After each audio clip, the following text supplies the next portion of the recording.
Hello there, everybody, and welcome to Harrah's Hoosier Park. Michael Chamberlain and Jacob Reinheimer here in the Dan Patch studio as we press on with week 2 of the Road to the Derby Challenge. And we actually got off the schneid each last week, getting Renegade home at Tampa. So that's a good start for our contest hopes this year. Yeah, good to get that out of the way. Just get that out of the way right out of the gate there with Renegade. A very impressive win there in Sam F. Davis. He looks like the real deal, and I think we're going to talk a little bit about Renegade here coming into the Risen Star, because one of his arch rivals probably going to be the heavy favorite in here. Yes, the Grade 2 Risen Star, purse of $500,000, a mile and an eighth at the fairgrounds in New Orleans, Louisiana. Let's go ahead and take a look at the field of 8. As you do see, the 4 Paladin is the 9-5 morning line favorite, with Chip Honcho at 7-2 and Golden Tempo at 5-1. As we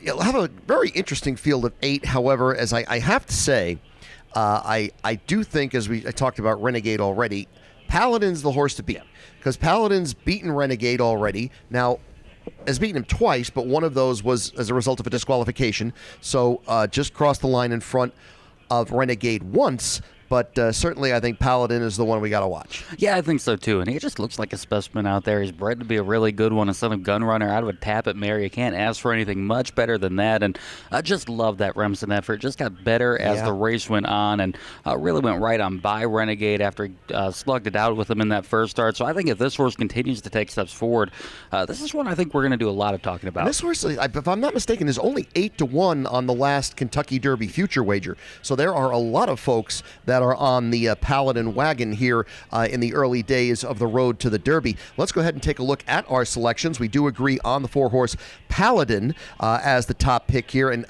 by Gunrunner out of a Tappet mare. This horse is going to run forever. So there's a lot to like here, and I think that right now, again, 8-1 on the future wager, and if this horse keeps going the way he's going, I think this horse could end up being your favorite come first Saturday in May. I should probably know the answer to this. Chad Brown, does he have a Kentucky Derby win to his credit?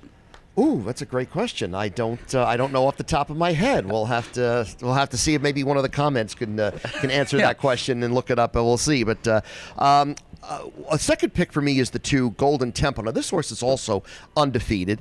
This horse is by Curlin out of a Bernardini mare, both Preakness winners. And again, they should run all day. 2 for 2, won the Lecomte, the Grade 3 race at the fairgrounds on January 17th, which is the first of the Louisiana races on the Road to the Derby. The second step is here with the Risen Star, and then they go on to the Louisiana Derby, which will be a mile and 3/16. But so far, 2 for 2 at the fairgrounds, 1 at 6 furlongs, won that last one at a mile and a 16th. Jose Ortiz will have the ride, and I think Golden Tempo, this horse comes from way out of it. And I don't see a ton of speed in here, but I do think this horse is going to come charging late. Yeah, and I think it's interesting if you go back and watch that Lecomte. It's just like the Red Seas parted for him. The trip really couldn't have worked out any better. The way he was able to navigate horses around the last turn, and then the rail just opened up for him turning for home. He obviously did the work from there, fired on through, but I just thought he'd take a lot of play here, so I wanted to try to split the 2 favorites up, but certainly one shocked me. He was very, very good in his last. Now, the second choice for you did split him with the 7 Courting, a Todd Pletcher trainee, and we do know Todd Pletcher's won the Derby.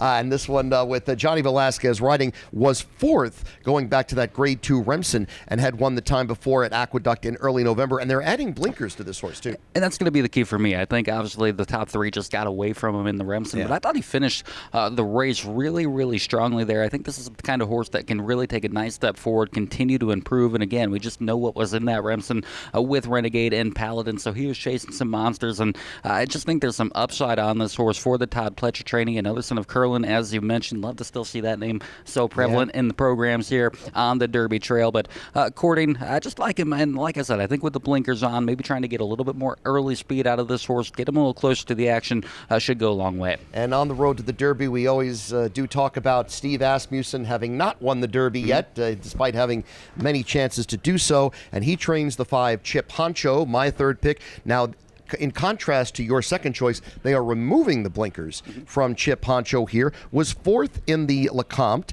and was the winner of the Gunrunner going back to late December at the fairgrounds. Paco Lopez was aboard for both of those races. Luis Saez is the listed rider here. And I will say this. was in contention in the Lecomte all the way. Kind of got, as you mentioned, when Golden Tempo got that dream trip up the inside, this horse kind of got swallowed up in the backwash, and I don't necessarily know if that's going to happen again, but this horse might be the one that goes to the lead and tries to carry this all the way. Yeah, that's something I was trying to sort with him a little bit in that Lecomte. He was wide on both turns there in the Lecomte, but just kind of hung there in the stretch, but certainly wouldn't be shocked to see him be a part of this. I think you could probably get better than that 6-1 morning line price they're getting on Chip Honchon if you're looking for something to spice it up a little bit. Certainly don't fault you there. He was right there with him, only beating 2 lengths, 2 Golden Tempo, as you mentioned, so one I certainly gave a long, hard look at as well. And I'm going to wrap it up with the 8 Quality Mischief. This horse is by Into Mischief out of a Quality Road mare. And these horses are all so well bred. It's just ridiculous. 2 starts at the fairgrounds, was 4th in the Gun Runner and then 5th in the Lecomte. But this horse did make up some ground and pass some horses in the Lecomte, was at the back of the field for a good chunk of that race, ended up finishing 5th there on January 17th. Florent Giroux will have the ride for trainer Brad Cox, 10-1 on the morning line. So I'm going to go ahead and throw the 8 in there as the possible price horse. Yeah, you mentioned how well bred these horses are. I think that's what differentiates this race a little bit from the Sam F. Davis last week. I think there's so much more depth in this field. I really like a lot of horses from this field. I just think Paladin is that good. That's why I kind of have him as a standout in here. But to round things out, I want the 1 Universe. This is a horse that's been really all over the place. Another horse, I love the pedigree, out of Global Campaign rather, and out of a Quality Road mare. It's just been kind of hit or miss with him. Really good in those 2 starts against Graded Stakes Company at Churchill Downs before going to the Sparty Jones. Actually went off as about the 5-2 favorite and was just never into it at all on that day. I'm willing to draw a line and forgive him on that. The connection's out to put him right back here in the Risen Star, so hopefully whatever issues plagued him there are going to be better. They're going to throw the blinkers on after he just did not get out of the gate last time out in that Smarty Jones. So going to forgive that last effort and think he can make some noise here at 8-1 on the morning line. And it's interesting that the 2 races at Churchill Downs were the best 2 that we see on the list for Universe, because the fairgrounds of all the prep races, the fairgrounds is the track that is most similar to the setup at Churchill Downs. So it'd be interesting to see if Universe comes through in that nice 8-1 morning line for that one as well.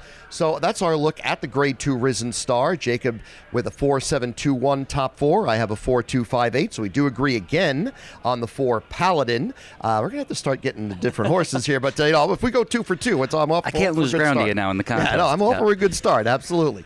We are continuing the road to the Derby, obviously, throughout the month of April, going up until the first Saturday in May when the Derby takes place. That's our first Saturday of live racing as well here at Harrah's Hoosier Park. Be sure to come out and take part in the contest here at Harrah's Hoosier Park. As you mentioned last week, a very nice rewards point bonus for someone that participates in all the weeks of the contest. Yeah, if you play in all 8 weeks, you get 2,000 rewards credits to your account. And then, like we said, even if you're maybe not like us and 1 for 1, and if you lost a little bit of ground earlier, there's so much time to make up ground in this contest that starts doubling and tripling up as we get later on in this contest. So still so much work to be done on this road to the Derby. That's right, because it ends with that triple header that with the Santa Anita Derby, the Wood Memorial, and the Bluegrass. We have plenty of time to blow our little jump start.